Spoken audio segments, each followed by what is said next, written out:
capacity. We ask for your wisdom for them, for your encouragement, for your protection. We ask that, Lord, your power and presence might be evident in our community in all ways as we seek to glorify your name. And this we pray in Jesus' name. Amen. Amen. Thank you very much. I'd like to call the regular meeting of the Milton City Council for Monday, November 20th, 2017 to order. Sudi, if you'll please call the roll and make general announcements.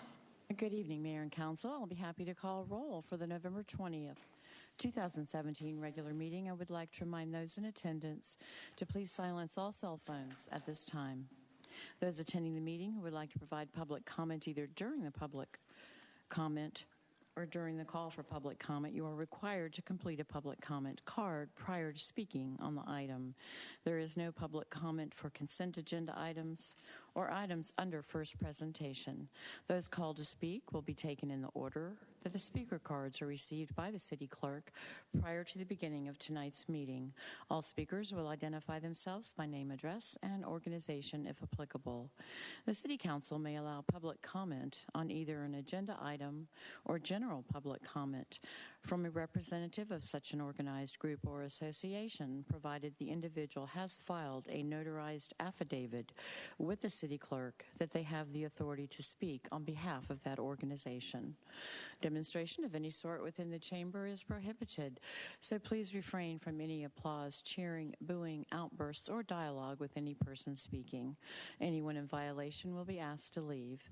As I call roll this evening, please confirm your attendance. Mayor Joe Lockwood. Here. Councilmember Karen Thurman. Here. Councilmember Matt Kuntz. Here. Councilmember Joe Longoria. Here. Councilmember Rick Morick. Here. For the record, Councilmember Bill Lusk and Councilmember Burt Hewitt are absent. Would everyone please rise for the Pledge of Allegiance?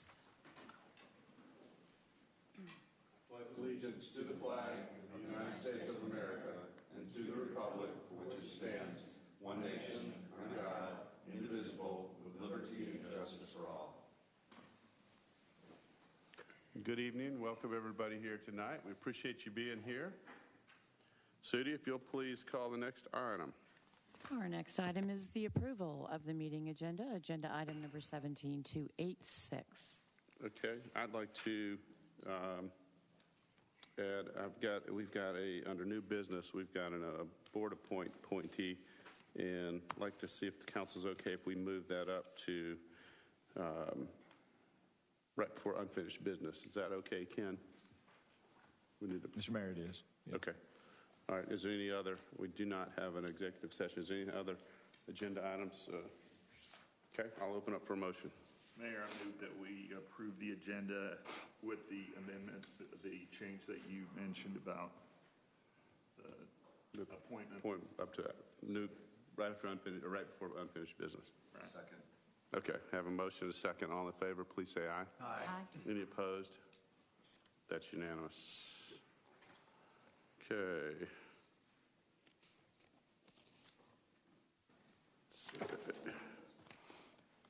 Next item is public comment. Do we have any public comment? We do not, sir. Public comments. I will move on to the consent agenda. Sudi, if you'll please read the consent agenda. First item is approval of the November 6, 2017 regular City Council meeting minutes, agenda item number 17287. Next is approval of an agreement between the City of Milton and Multi-State Information Sharing and Analysis Center, MS ISAC, for collaboration on cyber threat prevention, protection, and response.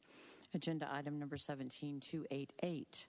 The next item is approval of the audit engagement letter with Malden and Jenkins, LLC, to audit the city's financial statements for the fiscal year ending September 30th, 2017.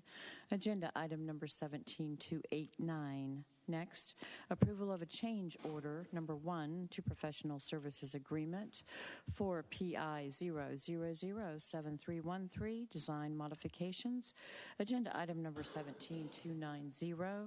Our fifth consent agenda item is approval of a construction services agreement between the City of Milton and Garland DBS, Inc. for Fire Station 41 roofing replacement.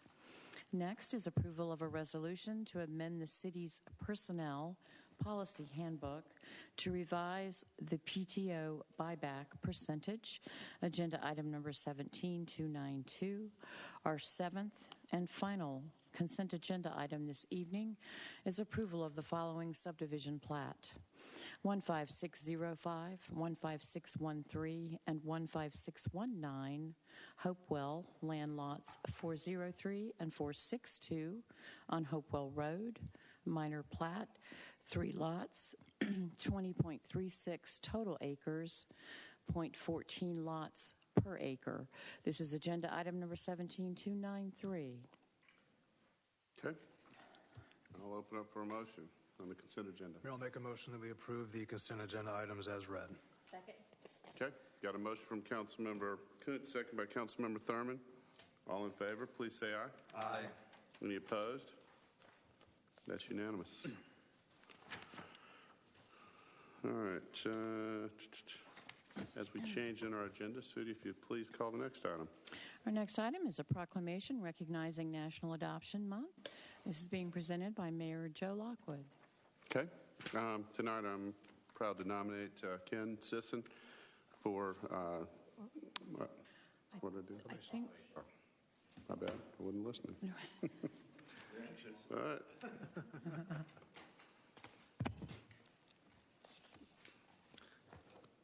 Excuse me, I've got a proclamation for National Adoption Month. Whereas in 1984, President Ronald Reagan proclaimed the first National Adoption Week, and President Bill Clinton expanded the Awareness Week to the entire month of November. And whereas expressing support for the goals of National Adoption Month by promoting national and local awareness of adoption and children awaiting families, celebrating children and families involved in adoption, and encouraging the people of the United States and the state of Georgia to secure safely, permanency, and well-being for all children. And whereas there are millions of unparented children in the world, including 427,910 children in the foster care system in the United States, approximately 111,820 of whom are waiting for families to adopt them, of which 62% are age 10 or younger. And whereas 50% of individuals in the United States believe that children enter the foster care system because of juvenile delinquency, when in reality the vast majority of children who have entered the foster care system were victims of neglect, abandonment, or abuse. And whereas in the state of Georgia in 2016, there were approximately 11,000 children in foster care last year. 22,370 of these children have a permanency goal of adoption. Out of those children, there are approximately 250 children who are available for adoption in the need of loving, permanent homes. And whereas between the years of 2000 and 2016, there have been 251,381 intercountry adoptions in the United States from a wide variety of countries, including 7,102 intercountry adoptions completed by families here in the state of Georgia. And whereas family, reunification, kinship care, domestic, and intercountry adoption promote permanency and a stability to a far greater degree than long-term institutionalized or long-term, often disrupted foster care. Whereas every day, loving and nurturing families are strengthened and expanded when committed to dedicated individuals, making an important difference in the life of a child through adoption. Now, therefore, we, the Mayor and City Council of the City of Milton, Georgia, hereby dedicate and proclaim November 2017 as National Adoption Month in the City of Milton, and call this observance to the attention of all of our citizens, this is given under my hand and seal of the City of Milton, Georgia, on the 20th day of November 2017. And before I present this proclamation, I just want to say a couple words. There's not too many things that I feel more just a sense in my heart when I see a family and a child that's adopted, and just the fact that, millions and millions of people have children, whether they try to or not, but just the fact that someone adopts a child and picks that child, and it warms my heart, and I just see the close bond. We've got several friends and people I know, and not too long ago. Some friends of ours, we were talking, and the father was really proud, and he said, they were talking about his daughter, and he was so proud because she had just finished medical school and just got her first job as a heart surgeon. And we were talking, and we were all, congratulating him and all. And he said, tears in his eyes, he said, yeah, they found her in a box behind a grocery store as a baby. So it's just amazing that people can, again, just the bond and just the fact that you choose the child versus that's just the child that you happen to get is so strong and such a neat thing to me. One more quick story. We've got another good friends that adopted a young girl, and she was talking to her brother, and the mother and the father are both blonde hair, blue eyed, as well as the brother who's natural. And this little girl, Meg, she was adopted from China. And she said something about her older brother. She said, yep, Ethan takes after daddy and he looks just like daddy. And she says, and I take after just like mommy. So, but anyways, what an honor to have this proclamation tonight. And if those that are here that have adopted parents, please step forward as well as the council.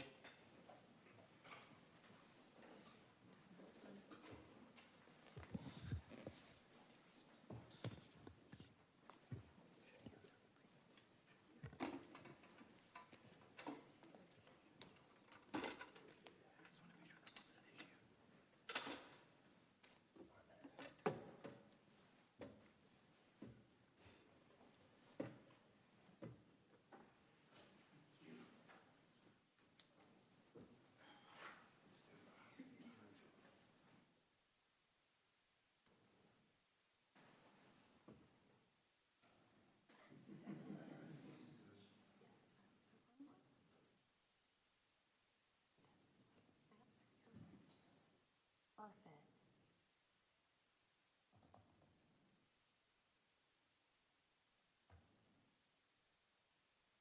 Yeah, we're on here. 1, 2, 3. Let's do one more. 1, 2, 3. Cheese. Excellent. Good job. That's great.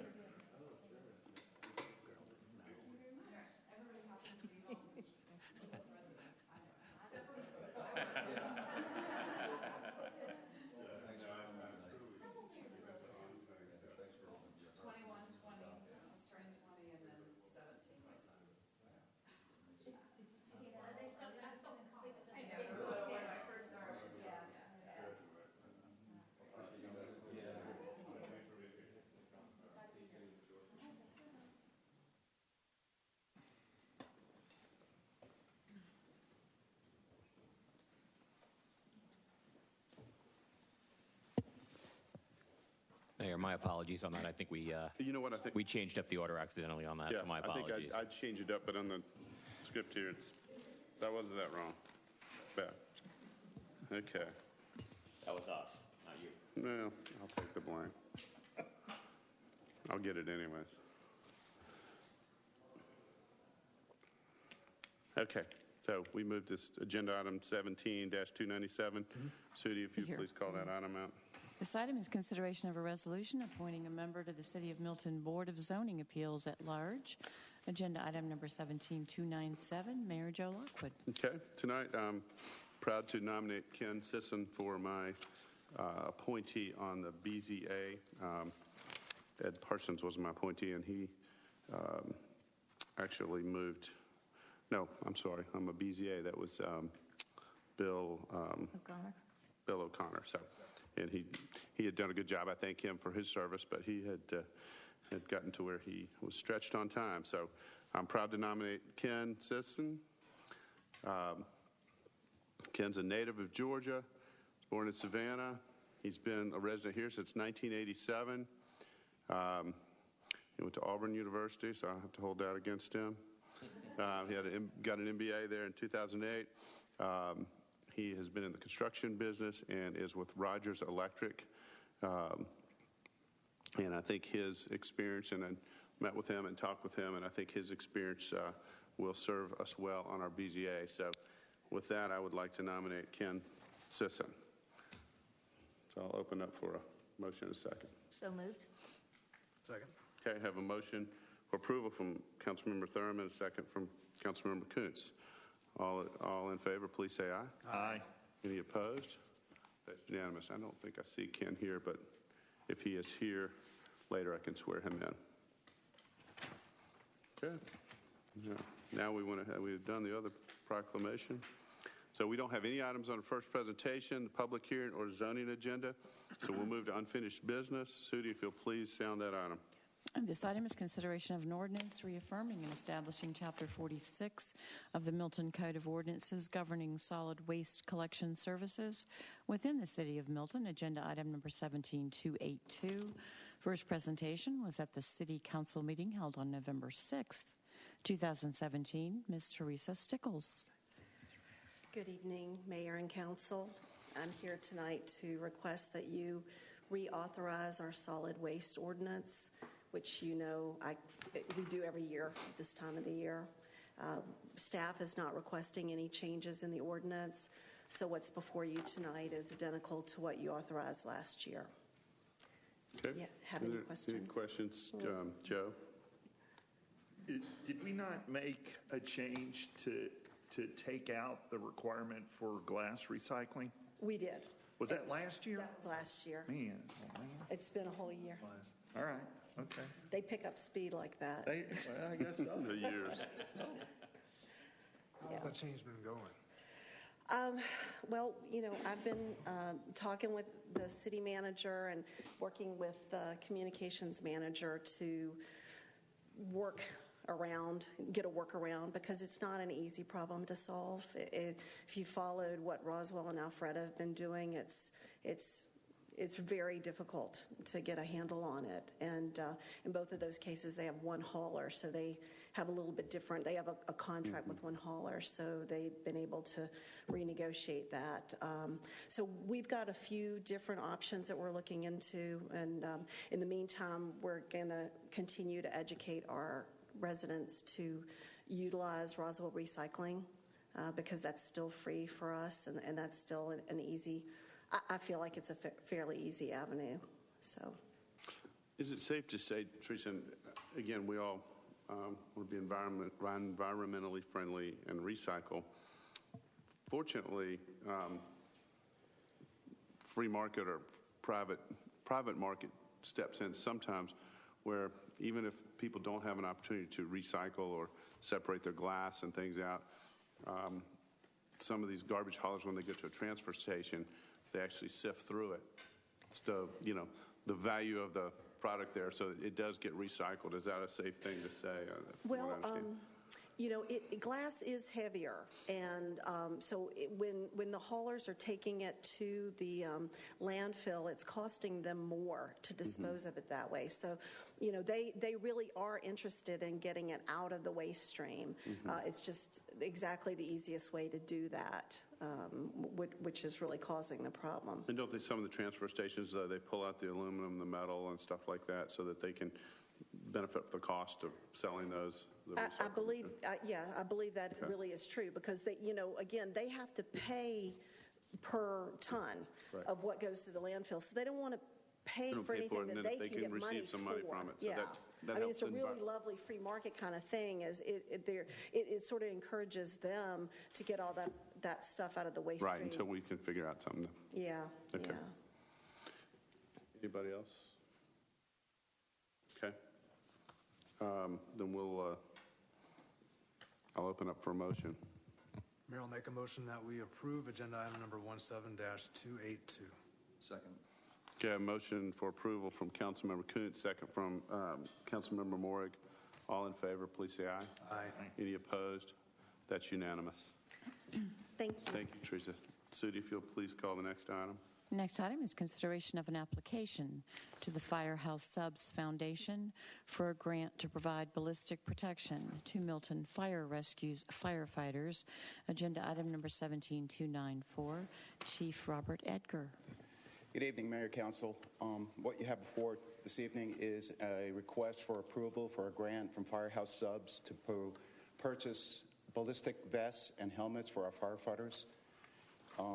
This grant will provide the protection that I feel is needed for our firefighters. In October 1st, 2017, Las Vegas Music Festival, 59 dead, 500 injured. November 5th, 2017, Sutherland Springs, Texas, 26 dead. In Atlanta, the metro area, July 1999, Atlanta Day trading shooting, 12 dead, 13 injured. March 2005, the Fulton County Courthouse, 4 dead. February 2012, Norcross, 5 dead. These are the results of mass shootings. Since 2016 to date, there have been 858 victims of shootings, or shooting victims. If we don't believe it's going to happen here, which we pray it won't, but we cannot put our heads in the sand and think it will not. We need to prepare our firefighters who are responding to these types of incidents. We're not expected to go into the hot zone where the police are, where they're actually, I guess, trying to alleviate the problem, but we're there to seek out the injured, treat them, and transport them to the closest facility. And we need to protect our firefighters with the most up-to-date protection that's available to them, and that's these ballistic vests and helmets. FEMA has recommended that all fire departments outfit their personnel with these types of vests and helmets. So that's what this grant does. It provides 100% funding, if approved, for these vests for our personnel. It's a universal vest. It's not one for every individual firefighter, but it's a universal fit that can adjust to the size and the body type of the firefighter. It is my hope that we'll never use them, that they'll just rot in the truck, but they're there if our personnel need them and we ever have to respond to such an incident. And I seek your approval for this request. Are there any questions on this? You don't see any drawback with the grant or anything? We're at the mercy of Firehouse Right. Subs. It is at the top of their scale. Their scale ranges anywhere from $5,000 to $25,000. This grant is seeking just over $19,000. But if we're not successful in this one, the AFG grant is coming out at the end of this month, and we will then go ahead and pursue that one as well. So we should have 2 grants out there for this. AFG, though, is a matching grant. That's why this one was so attractive, Right, that that's there's no match. question of their match. Correct. I think I saw in there as well that the vests themselves have a lifespan. They don't last forever, right? That's Because correct. of what it is. So there would be a chance that we might have some incurring costs, but we might have another grant down the road that we can file for. Correct. And made the same magic, correct me, but I believe they're good for 5 years is the typical lifespan of a vest. So that's what we would be falling under. But again, we're only asking for 18 to cover our personnel that are on the trucks each day. But yes, there will be some recurring costs down the road if we have to replace them, and then hopefully that we can seek another grant to do that. Sure. Okay. All right. Anybody else? Okay. I'll open up for a motion. Mayor, I'll make a motion that we approve agenda item number 17-294, consideration of an application to the Firehouse Subs Foundation for a grant to provide ballistic protection to Milton Fire Rescue firefighters. Second. Okay. I have a motion from support from Councilmember Thurman, second from Councilmember Kuntz. All in favor, please say aye. Aye. Any opposed? That's unanimous. Thank you, Chief. Thank you. Okay. Sudi, if you'll please sound the next new business item. Next item is consideration of a resolution declaring the results of the November 7th, 2017 election. Agenda item number 17295. Mr. Ken Gerard. Mr. Mayor, members of the council, you have on your packet this evening a resolution declaring the results of the November 7th, 2017 municipal election in the city of Milton. As you know, Milton uses the Fulton County Board of Registrations and Elections to run our elections, and they in fact did that here.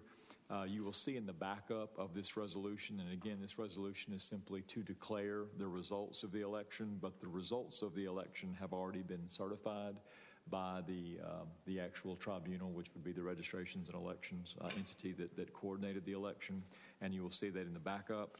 What this resolution does is simply declares the results as were certified by the Registrations and Election Office.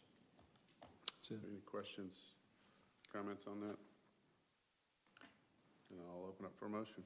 I do have one question. Ken, there's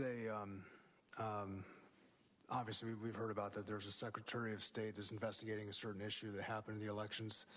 I would imagine that if we ratify or certify this, what would happen if the Secretary of State, in their investigation, obviously they can throw it out, I imagine they probably will, but in the event that they don't, what does that process look like? Two thoughts, a couple things, Councilmember Kuntz. Number one is that the statute, as I understand it, provides 5 days for there to be an election challenge after the results are certified, which I believe that timeline may have already lapsed with respect to an election challenge. To the extent that the Secretary of State believes that or concludes that some impropriety occurred with respect to the events surrounding the election, then I'm sure that they will vindicate that by whatever means they need to vindicate it.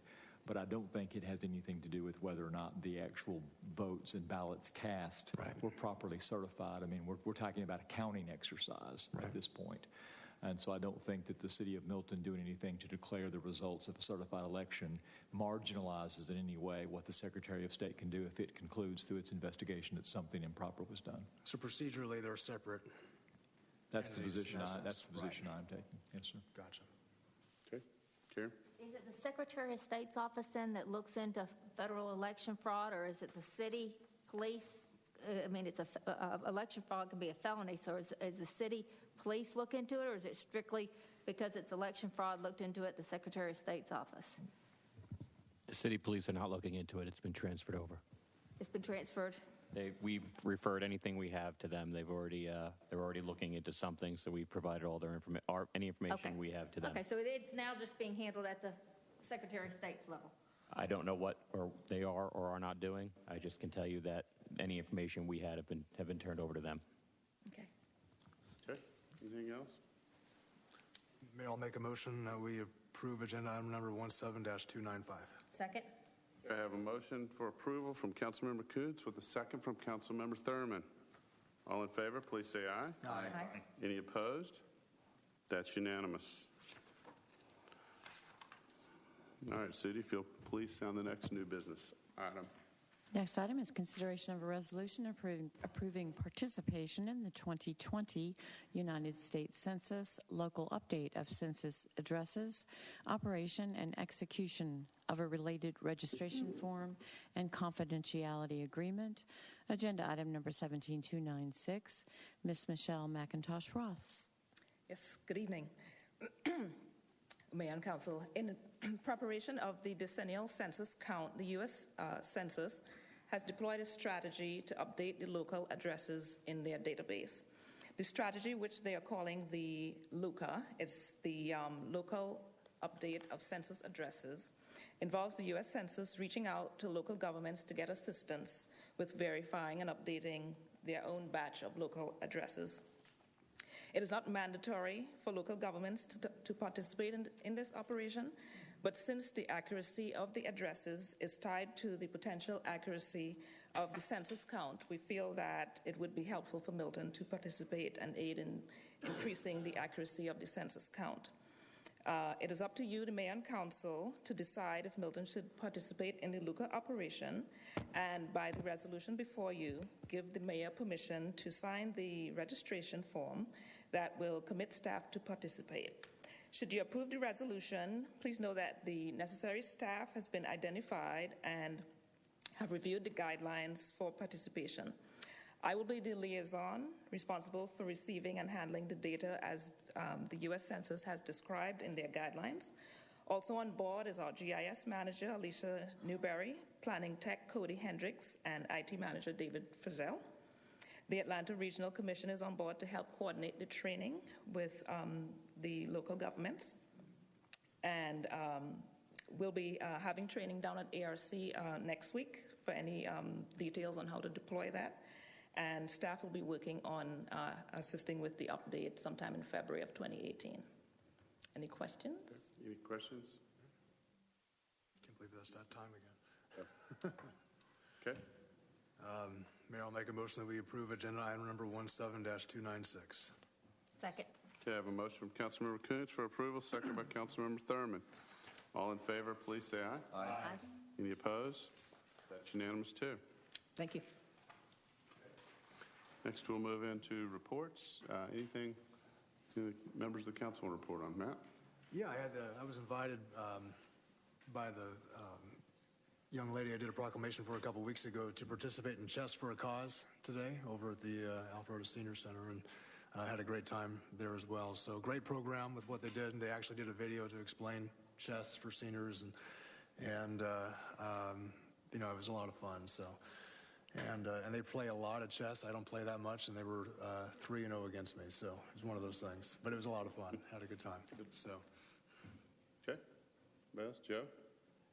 Yeah, I just had a couple of questions that I wanted to direct to the city manager and potentially the city attorney, just to make sure I understand a process. And this has to do with public comment, Steve, just so you know. And the first question that I wanted to ask you, and I know the answer to this, but I just want to make sure we get it on record. Can anyone, regardless if they're a citizen or not, come to the city council meeting and speak as part of public comment, as long as they fill in a card and turn it into the city clerk? I can answer that. Yes. Okay. Are there any restrictions related to what that individual can say? Well, yes. I know we read about a time limit. Everybody has 5 minutes. But the reality is people that have come before us who've needed more time have asked for it. I don't ever remember denying somebody the time that they wanted to present something. Right. So we have restrictions in our rules that dictate at both the work session at the regular meeting of how long that you have to address the council. So that's sort of in the way of what I call reasonable time, place, and manner restrictions, because when you open up your meeting to public comments, I believe the better interpretation of the law is you've created what's called a limited purpose public forum. And when you do that, you still have the right to impose reasonable time, place, and manner restrictions, which is what the city of Milton does. So, yes. Okay. All right. Are you aware in any time, any part of the city's history, us actually denying someone the opportunity to speak as part of public comment?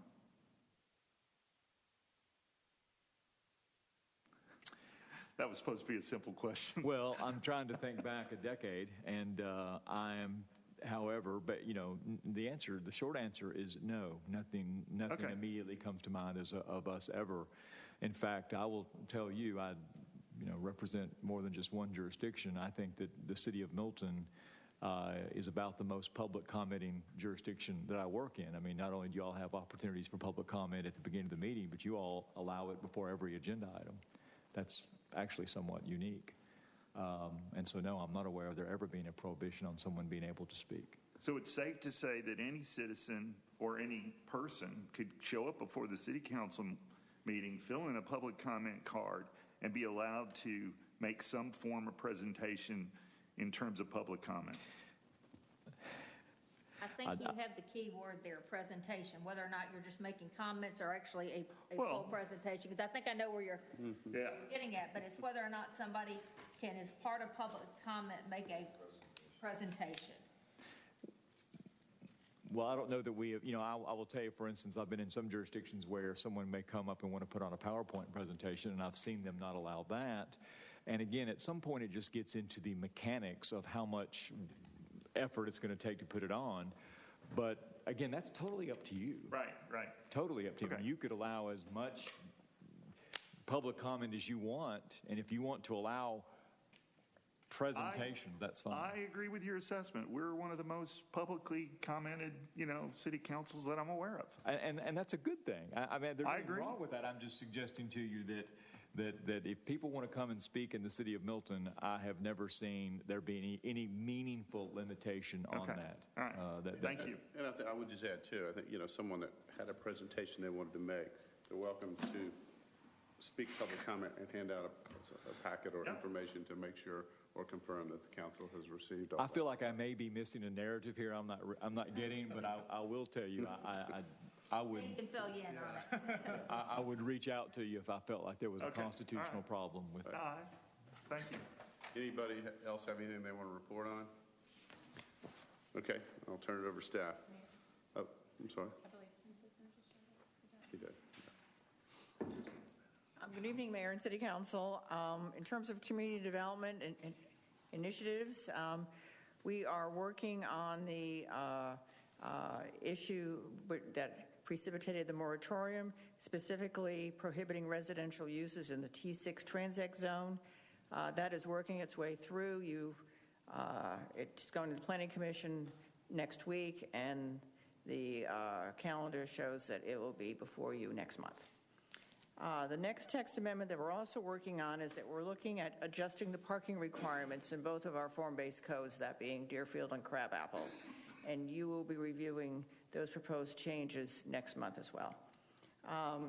Lastly, we are looking at modifying the code as it relates to lodging, how many units, hotel rooms per unit is allowed. And we're looking at modifications to that, and that will go to the Planning Commission in December and then on to you all in January. We've got, in terms of preliminary plats, we have one that will go to the Planning Commission next week, and specifically it's the one that essentially is behind this building right across the street. Bounded by Crabapple Road, Heritage Walk, and Itasca Walk. The applicants are New Providence LLC and Itasca Walk LLC. And this is to create parcels for a mixed-use development on approximately 10.9 acres. We have another plat that's been pending that has been withdrawn, and that is the one that's on the southwest corner of Wood Road and Birmingham Highway. It was originally proposed for 15 single-family lots on 20.1 acres, and at this point it has been withdrawn. And then lastly, we are still working on the Unified Development Code. You will see that early next year. So that is it in terms of what we're doing. Any questions for Kathy? Okay. Thank you so much. Thank you. Chief Austin?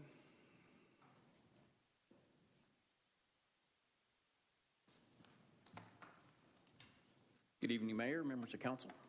As we approach the end of the year, we're looking at our holiday plan. We put together a comprehensive holiday plan to try to keep our crime down, which I'm happy to report continues to be down. We're down about 10% overall and down 11% in violent crime.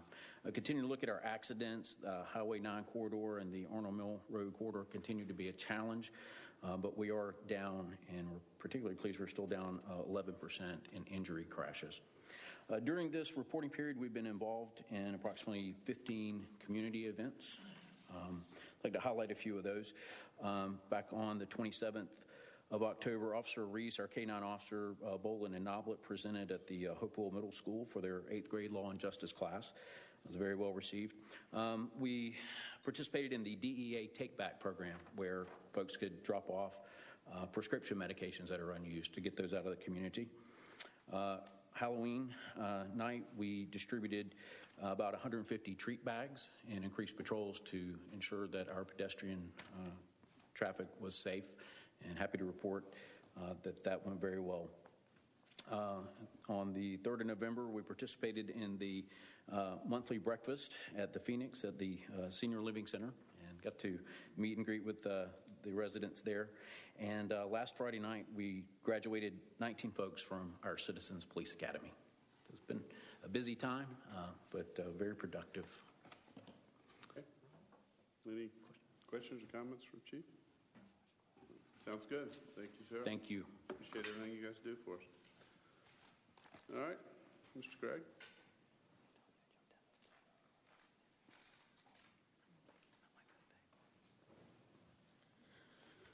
Good evening, Mayor and Council. I want to give you folks some updates of the things that are happening in the world of parks and recreation. You may be aware that we have 2 master plan processes that have been going on simultaneously. The first is for Providence Park. The second is for the overall 5-year citywide update. We've seen some feedback on the Providence Park Master Plan, and we were going to be having our first public meeting to present to the public what we believe this master plan, what it is, what the people of the city are looking for. And so that's going to be on Tuesday, December 12th here at 6 o'clock. And we've got some very exciting concepts that we've looked at, and as a staff, we've blended them. We've also presented them last week to the Parks and Recreation Advisory Board. Interestingly enough, they came up with nearly identical recommendations based upon what was presented. And so we're pretty excited to show this to the public. As far as the 5-year master plan, we have not yet received a fully consolidated set of data of everything. That is going to be happening. There will be a staff meeting on November 30th to start initially reviewing it. But we have received a lot of information back. Among that, the statistically valid survey showed a number of exciting things. But the ones that I was most excited about is that the citizen satisfaction with the facilities that are in our Parks and Rec department right now had a rating of 91%, rated it excellent or good. And then the programming also had a 91% rating of excellent or good. But there are still many needs that are out there that the citizens are looking for, so there's a lot of hard work to go. But the message I would say is we're on the right track. A year ago, I came here and talked to you folks about our basketball program. We were so excited. We were at 199 kids. And then unfortunately, 13 girls left when they had a chance to form their own separate team in a different league. So just to give you a quick history, our basketball program, we switched it up several years ago when I first got here, and we started with a league of 52 kids. We were all excited about that. Then the second year, we hit 108 kids. Last year, we hit 186 kids in the program. This year, we have hit 330 kids playing basketball. We've had to close down the registration. Wow. It has grown phenomenally. Just the consistency of our program provider, Kim Coleman, the halftime sports program, the summer camps he does, they're not huge camps, but they're successful camps. They're getting kids excited. He has a Sunday afternoon program he runs in the fall, and it has really shown that just building that whole momentum, 330 kids in basketball. Do want to let you know that Friday afternoon, this past Friday afternoon, we had a outstanding girls lacrosse and boys lacrosse roundtable meeting to discuss some issues that were being discussed in the community. But we we had representatives from North Georgia Rec, our boys lacrosse program, the Eagle Sticks, the girls lacrosse. We invited several representatives of Cambridge Youth Lacrosse, and their board was very supportive of coming out here. We invited some citizens as well. And we had a very healthy discussion and talked about where we're at, where we're going, any lessons learned. We're very confident that for this coming spring, when we have 2 fields at Bell Park, we're not going to be having any issues related to scheduling challenges. And we've also got some ideas of how we can do things a little better for next fall. So it was a very constructive and very helpful meeting. And we believe that's, as a group, we're all working together moving forward. The last thing I have for you, how many of you folks know what happened at Bell Park this weekend? The Milton Steelers had asked, they wanted to do an end-of-season tournament, as they have done the last couple of years. Well, this year, they really put together a tournament. Over the course of Saturday and Sunday, we had more than 4,000 people come through the park. We had 33 different games being played.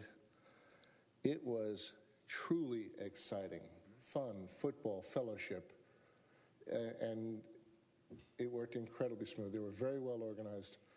The biggest single problems we had over the weekend is we ran out of hot dogs and hot chocolate, okay? But otherwise, it was outstanding. It was a lot of fun. And talking about the Milton Steelers, their 12U team, Milton Steelers plays in what's called the Youth Football Alliance, which is a football association not just in the state of Georgia, but in other states as well. And Saturday night, the Milton Steelers 12U team won the state of Georgia's championship. In 2 weeks, they're going to be playing for a regional tournament. And if they win, they can qualify for a championship game, overall national, if you will, championship game in Canton, Ohio before Christmas. So it's going very, very well. And I also do want to close out letting you know that this year, the Milton Steelers were the recipients of the Volunteer of the Year Award at GRPA for District 7, and they also were the Volunteers of the Year for the state. So things are going great, and if you have any questions, happy to help you. Okay. Any questions for Jim right now? All right. Thank you. Thanks, sir. Before we conclude the meeting, Ken Sisson is here, and I'd like to go ahead and swear him in. Sudi, if you have paperwork, and then afterwards, if the council wants to join me.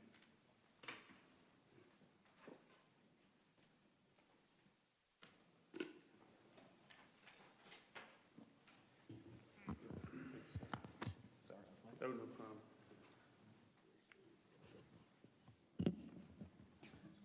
She's coming.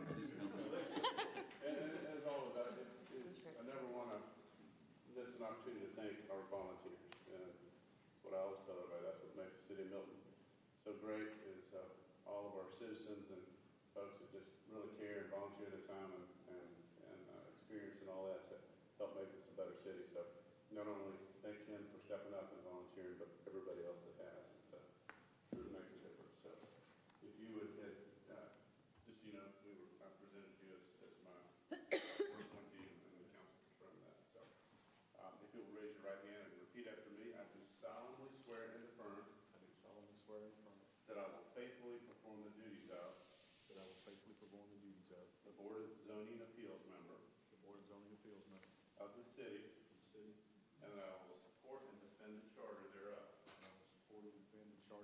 as well as the Constitution and the laws of the state of Georgia and of the United States of America. Thank you, Ken. If you'll sign right here.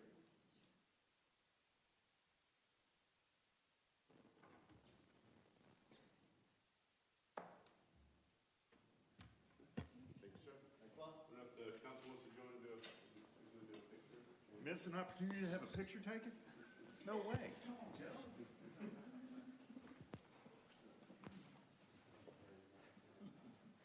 Oh, thank you, Karen.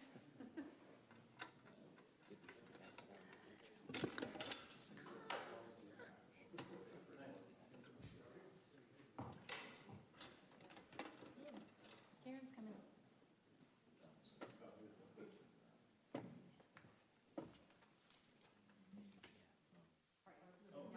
I was moving the microphones down. No, thank you. Stacy didn't have to go run over there and do it. This way for me. This one. Yeah, a little bit more. There we go. Good.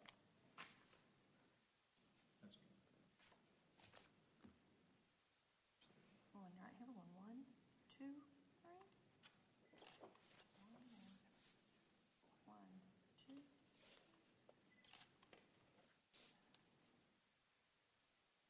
Thank you. I think it's a buff.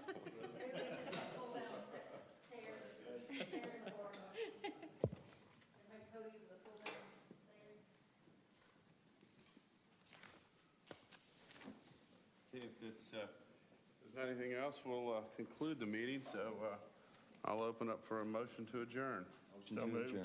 Second. We have a motion, a second to adjourn. All in favor, please say aye. Aye. Any opposed? That's unanimous. Thank you, Sudi. Thank you, everybody.